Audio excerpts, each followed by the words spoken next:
2005, 17 de noviembre. 2 años después yo entraría como estudiante de historia a esta universidad. Fue la última visita de Fidel a este recinto como presidente y antes de enfermar. Quizás en lo adelante será una de las más recordadas. Se hizo a sí mismo y a los presentes una pregunta que aún espera respuestas. ¿Es que las revoluciones están llamadas a derrumbarse? ¿O es que los hombres pueden hacer que las revoluciones se derrumben? ¿Creen ustedes que este proceso revolucionario, socialista, puede o no derrumbarse? El reto lo planteó en la Universidad de La Habana, en su universidad para todos.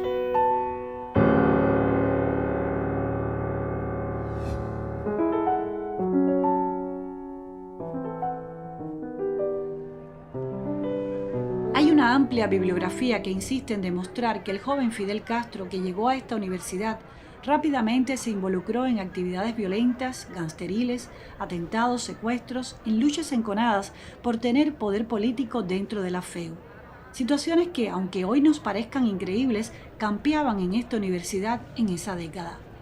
Los profesores Francisca López y Fabio Fernández han publicado un libro sobre la vida universitaria de Fidel. La pregunta sería entonces, ¿por qué ese mito se ha mantenido durante más de 60 años? ¿En qué se basa? ¿Es que acaso hay algo de cierto en esto?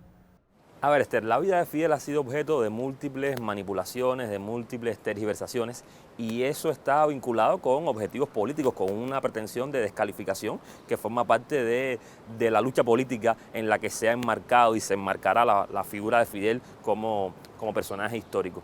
Ahora, si uno va a revisar las fuentes de la época, se va a encontrar evidencias claras que identifican a Fidel como parte de esa jornada de jóvenes de izquierda que buscaba revolucionar la universidad y desde ella revolucionar el país.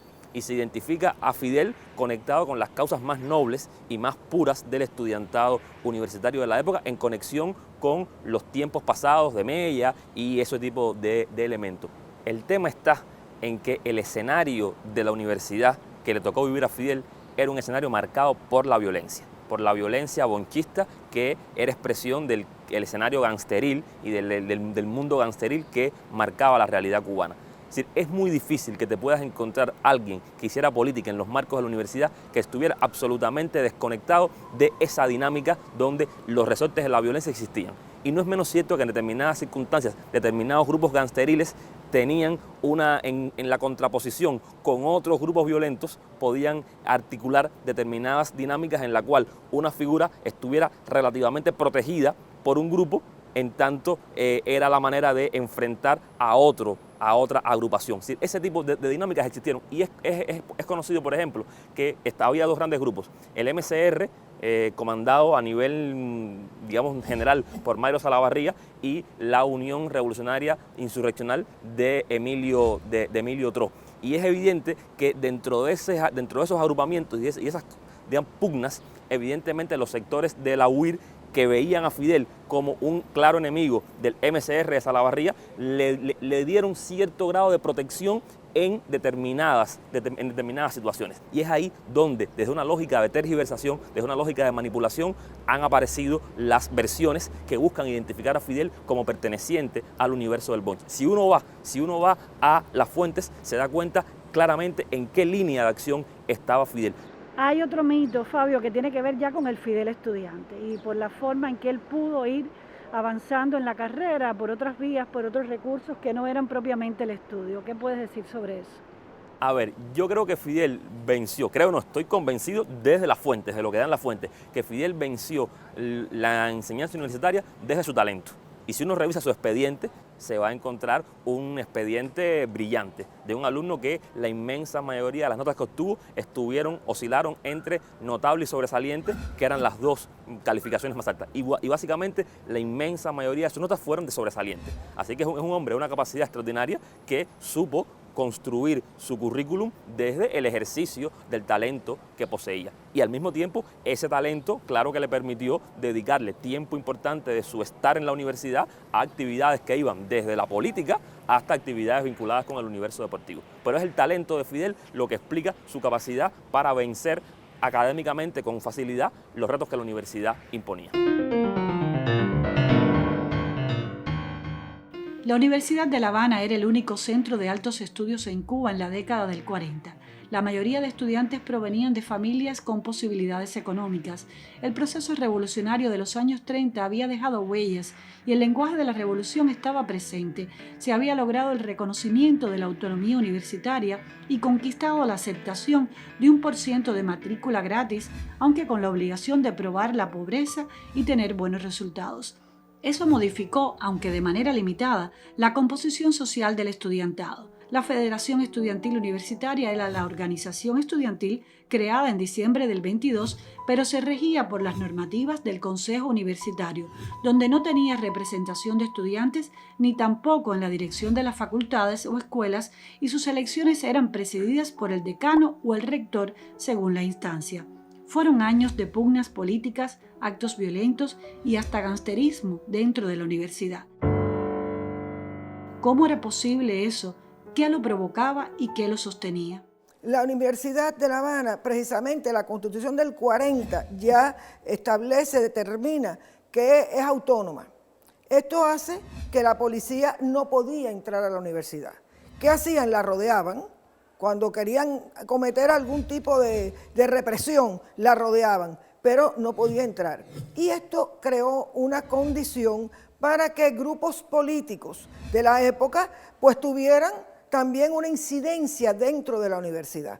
Lo mismo podía estar gente que pertenecían o estaban vinculados al Partido Auténtico que al Partido Demócrata, que al Republicano, y dirimían sus diferencias aquí adentro y a veces de manera violenta, pero la policía no podía entrar, por eso podían utilizar esto. Pero además está el fenómeno del llamado bonchismo, que es como ese gangsterismo se llamó aquí, que es de la palabra inglesa bunch, que quiere decir racimo, grupo, y que van a ser grupos muy violentos, grupos de estudiantes que van a estar aquí y que a partir de la violencia, del uso de las armas, de las amenazas, inclusive de los asesinatos, pues van a, digamos, tratar de hacerse dueños del espacio universitario, porque con esto lo mismo podían exigir notas, que podían exigir espacios, que podían llegar, digamos, a determinadas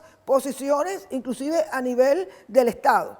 Es decir, se movían de esta manera y esto hace que sea un espacio muy difícil. Por supuesto, frente a esto hay elementos sanos, elementos buenos que están luchando contra esa realidad.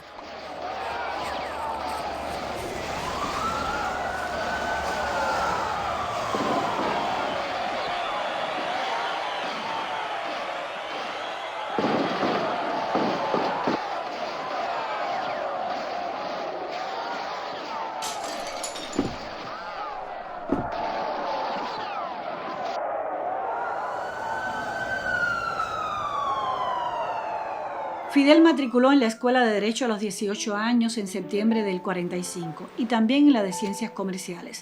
Procedía de un colegio privado de los padres jesuitas a donde acudían estudiantes de la élite de la sociedad cubana. No tenía experiencia previa en los avatares en los que se involucró luego en el espacio universitario. En el curso 46-47 mantuvo la matrícula en Derecho Civil y como segunda carrera pasó a Ciencias Sociales. Finalmente, en agosto del 50, solicitó realizar el ejercicio para doctor en Derecho con la tesis La letra de cambio en el Derecho Internacional Privado, con evaluación de sobresaliente. En el primer año de la carrera, Fidel fue electo delegado por la asignatura de Antropología, lo que marcó el inicio en su vida de dirigente estudiantil, que lo llevaría hasta la vicepresidencia de la Asociación de Estudiantes de Derecho. Como dirigente, Fidel se incorporó al Comité Universitario Pro Independencia de Puerto Rico, al Comité Pro Democracia en República Dominicana y al Comité Universitario contra la Discriminación Racial. En 1947 aparece como uno de los convocantes de la FEU a la Asamblea Constituyente, que lucharía por la representación estudiantil en las direcciones universitarias con voz y voto, la confección de estatutos propios, la fijación de fechas simbólicas para el estudiantado, entre otros objetivos. Fidel fue uno de los oradores en la apertura de la Asamblea en el Aula Magna y recordó las luchas desarrolladas por los estudiantes en la década del 20. Pero no asistió al desarrollo de esa asamblea que se extendió de junio a septiembre por una razón de peso mayor.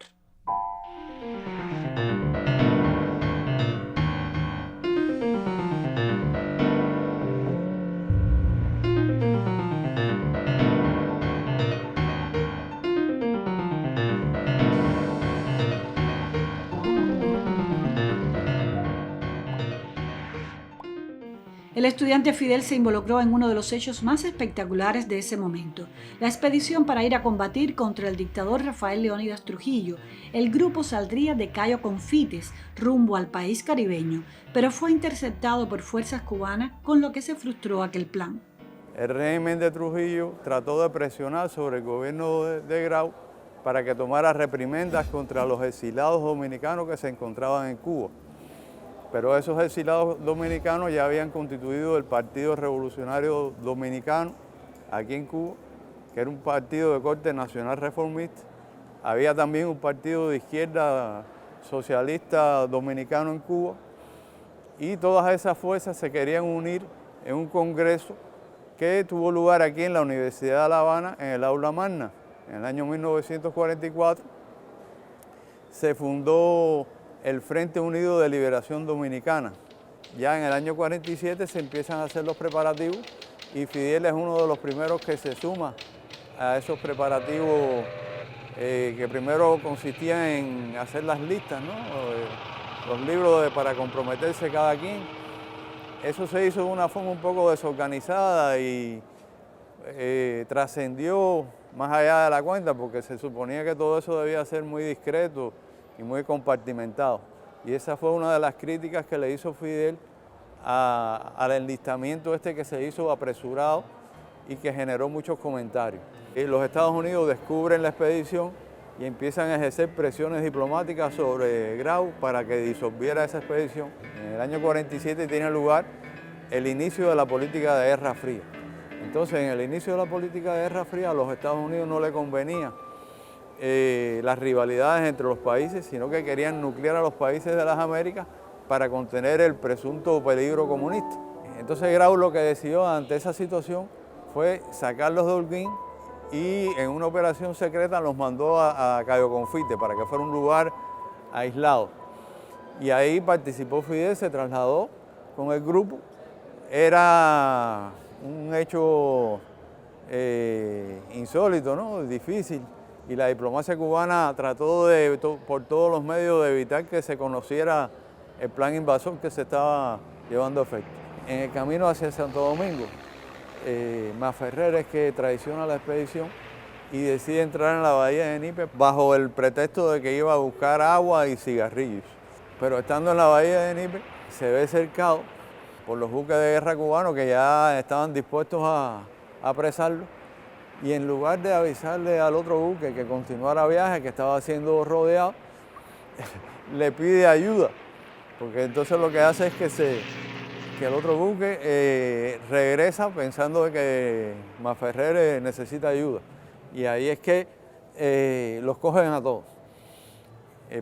Fidel estaba en el otro buque, en el buque Aurora, y al regresar Fidel se da cuenta de que es una trampa que le ha tendido el ejército, confabulado con Masferrer. Y entonces decide que no se quiere entregar, ni quiere entregar las armas, que él no iba a ir a prisión por eso, ni mucho menos, y que había que hacer una resistencia. Ahí él queda en una relativa minoría porque ya hay muchos líderes que estaban dispuestos, se daban cuenta que no era posible enfrentar las cañoneras del ejército cubano, y entonces él con un grupo pide una balsa, se lanzan al mar y escapan. Esta foto de Fidel fue tomada en su casa natal después de vivida esta experiencia, en la que llegó a ejercer como teniente y ya al final de la expedición fue ascendido a capitán, jefe de una compañía. Se dio cuenta que la lucha armada era la manera más efectiva de derrocar las dictaduras, que las dictaduras no iban a ceder a presiones internacionales ni siquiera a ciertas resistencias que internamente se le hacía a Trujillo, que hacía falta un estallido insurreccional para derrocar al régimen de Trujillo y posibilitar que la democracia y las fuerzas progresistas de izquierda tomaran un espacio y adoptaran medidas favorables a las masas populares. Al reincorporarse a la universidad después de aquel intento revolucionario fallido, Fidel se enroló en otra gran acción estudiantil, el traslado de la campana de la de Majagua desde Manzanillo a la Universidad de La Habana. Fue asumido como una forma de enfrentamiento al intento gubernamental de utilizar ese símbolo en campañas politiqueras. Presidiría en la universidad un acto de condena al gobierno de Grau. En el Salón de los Mártires de la Colina se colocó temporalmente la campana que presidiría el mitin del 6 de noviembre del 47.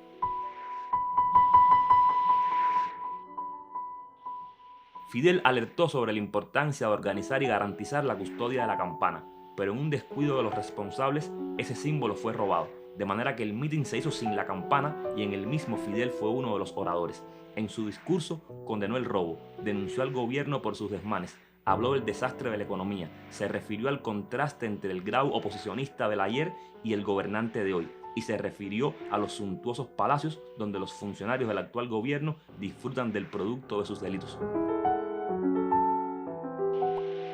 Sobre la miseria y la desgracia de un gran pueblo abandonado. Es bastante conocida la participación de Fidel en la iniciativa de realizar un Congreso Continental de Estudiantes en Colombia, en coincidencia con la Conferencia Panamericana de Bogotá, donde se fundó la OEA. Allí le sorprendió el estallido popular con motivo del asesinato del líder Jorge Eliezer Gaitán.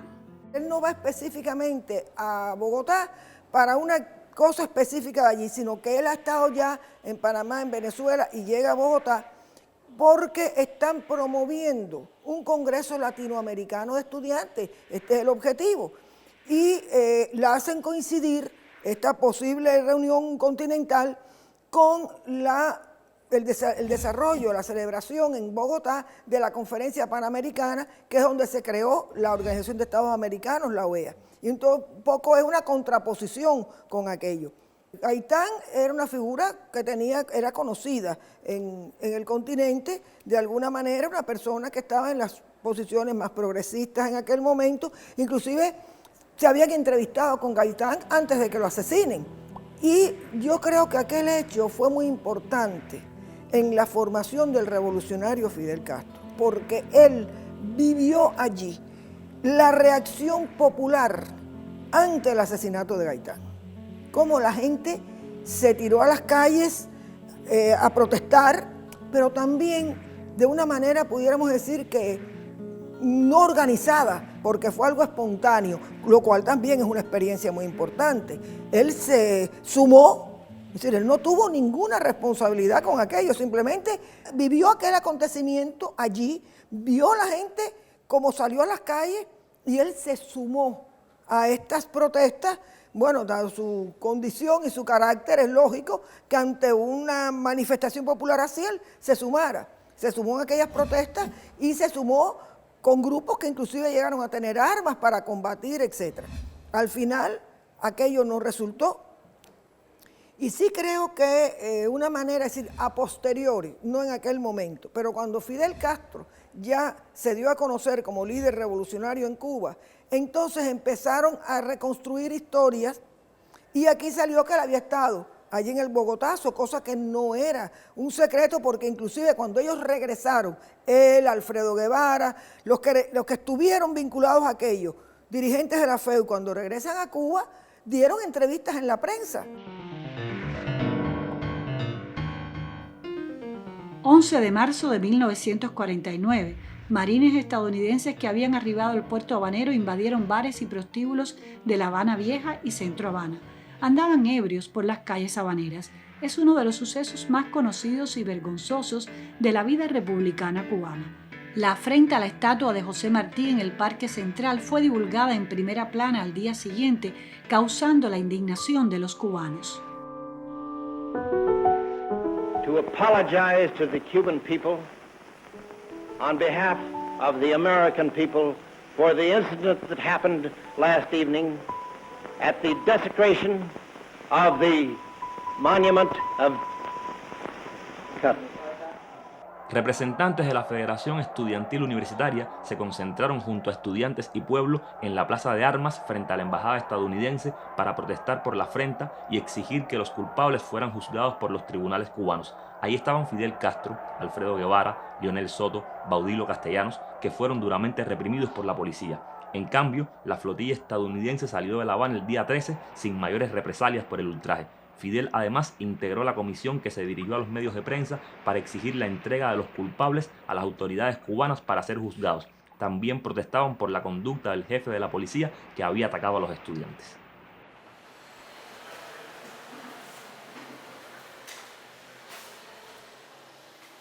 El periódico El Pueblo del 19 de septiembre de 1949 publicó una declaración de Fidel bajo el titular «Rechaza acusación el líder Fidel Castro», con el subtítulo «Niega haber participado en hechos de sangre». Acusaciones y amenazas contra su vida formaron parte de los 5 años de brega estudiantil del joven Fidel Castro. En ese texto señala que el título de matón que les endilga Masferrer es el obligado que tienen que cargar sobre sí los estudiantes de la Bicentenaria Universidad de La Habana en pago de los sacrificios que han realizado por verla libre precisamente de pistoleros y matones. El propio periódico señaló que tales acusaciones se relacionaban con la posición tenaz y viril contra los intentos reeleccionistas de Grau y las pugnas universitarias. Aclaraba que Fidel estaba dedicado a sus estudios, había examinado 12 asignaturas en el curso y añadía que las acusaciones de Masferrer habían asombrado al estudiantado. No sería la primera ni la última de las imputaciones que tendría que enfrentar en el contexto universitario. También hay que tener en cuenta que dentro de toda esa heterogeneidad que hay en la universidad, también hay un grupo de estudiantes que son de la Juventud Socialista y con los cuales Fidel va a entrar en contacto en sus propias vinculaciones dentro de la FEU. Y él mismo reconoció que sus primeros contactos con el marxismo los hizo no en los textos de la universidad, sino en la biblioteca del Partido Socialista Popular, que estaba en la calle Carlos III, donde él acudió y allí, bueno, a veces a crédito, no siempre con el pago en la mano, pudo sacar algunas obras y la primera obra marxista que él leyó fue el Manifiesto Comunista, que además lo fascinó. Cuando él leyó aquello, se fascinó. Por eso él dice que aquí se hizo marxista, pero también dice que aquí se hizo martiano.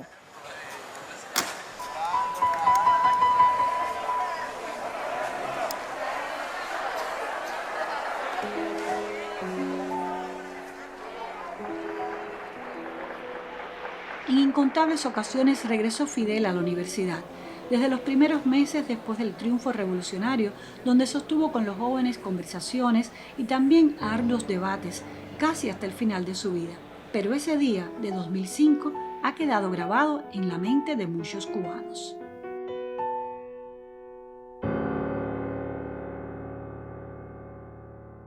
El día era tremendamente importante para todos los que estábamos ahí. Estaba sesionando un Consejo Nacional de la FEU. Ese día por la mañana había habido elecciones del Secretariado Nacional. O sea, era mi primer día, ¿no? Mis primeras horas como presidente nacional de la FEU. Y era un acto que se había venido preparando desde hacía mucho tiempo porque, o sea, concretamente el 60 aniversario de la entrada de Fidel a la universidad había sido en septiembre. Pero era la época aquella de la batalla de ideas y él tenía un programa de trabajo muy fuerte, no había podido ser en aquella ocasión. Pero a nosotros y en general a los compañeros que estuvieron organizando el acto siempre nos quedó la idea de que eso había que hacerlo de alguna manera por las relaciones que tenía Fidel con la universidad. Recuerdo que se preparó un acto especialmente para que él hablara. Estaba aquí el Consejo Nacional de la FEU, se leyó el pase de lista de los mártires, que es una tradición muy importante para los universitarios. Cantó Sara, que igual le daba mucho simbolismo a aquello, en medio del silencio del aula magna, ¿no? Yo hablé, no sé, una cosa breve, igual la misma tesis de esta, un discurso, lo leí yo, pero que lo hicimos entre varios compañeros, de la lógica de la relación de Fidel con la universidad. Y después, que yo no sé si eso habrá durado 10, 15 minutos, Fidel habló hasta las 12 de la noche, o sea, unas 6 horas, ¿no? Yo recuerdo que cuando salí, que también una cosa impresionante fue que cuando salimos a las 12 de la noche, bueno, el aula magna estaba llena, pero cuando salimos estaba lleno también. Se había puesto una pantalla, creo que en la Plaza Cadena, pero había muchos estudiantes esperándolo cuando él salió. Y en ese momento en el que la gente, bueno, lo estaba buscando, eso alguien me preguntaba, ¿no? ¿Oíste el discurso? Y yo decía, tengo que leérmelo para procesarlo ahora, porque era como muchas cosas a la vez. Este país puede autodestruirse por sí mismo. Esta revolución puede destruirse. Lo que no pueden destruirla son ellos.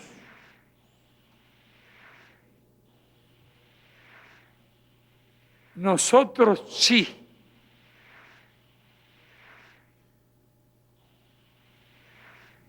Nosotros podemos destruirla. Y sería culpa nuestra. Sorprende en el sentido que nadie se esperaba que ese discurso fuera a aparecer, no solo con la frase, sino con la insistencia en la frase, porque después lo dice varias veces, ¿no? Había como varias tesis detrás, ¿no? Había una de la lógica de que el imperialismo no iba a poder derrotar la revolución por sí solo, ¿no? O sea, tendría que autodestruirse, ¿no? Él habla ahí también en algún momento, recuerdo creo que flashazos así, del peso de los líderes, ¿no? O sea, de la capacidad, de la importancia de equivocarse lo menos posible y de tener capacidad para corregir errores, porque eso implica muchísimo la capacidad de respaldo que tenga el proyecto. En el proyecto de la Revolución de Fidel había muchas cosas, pero por supuesto que una esencial era el proyecto social, o sea, era la transformación social. Y evidentemente el periodo especial trajo vamos a decir, un deterioro muy grande, muchas de las conquistas sociales que tuvo la revolución. Y la tal idea uno lo ve en Fidel como la oportunidad de ir a la ofensiva de nuevo, en retomar mucho del terreno perdido por el impacto de la crisis, ¿no? Y en aquel momento en que habíamos salido ya de la crisis, en que parecía, como te decía, que estábamos en una nueva ofensiva, Fidel lo que le pone como un stop a la gente y le dice, no, cuidado, los peligros están ahí y son latentes, ¿no? Y por supuesto que al día de hoy hay muchos de esos peligros que sobreviven, o sea, a los efectos de la sobrevivencia del proyecto. Yo creo que hay muchos, vamos a decir, llamados a atención en términos de cuánto la capacidad para proteger las capas más humildes de la sociedad y que fueron siempre el sustento básico de la revolución, la capacidad para mantener los liderazgos, que la autoridad sea ganada a partir de la credibilidad de lo que se hace. Y bueno, la esencia es que, o sea, hay una lógica esencial y por supuesto denunciar todo lo que está detrás de la pretensión del imperialismo, pero la batalla fundamental está aquí adentro, ¿no?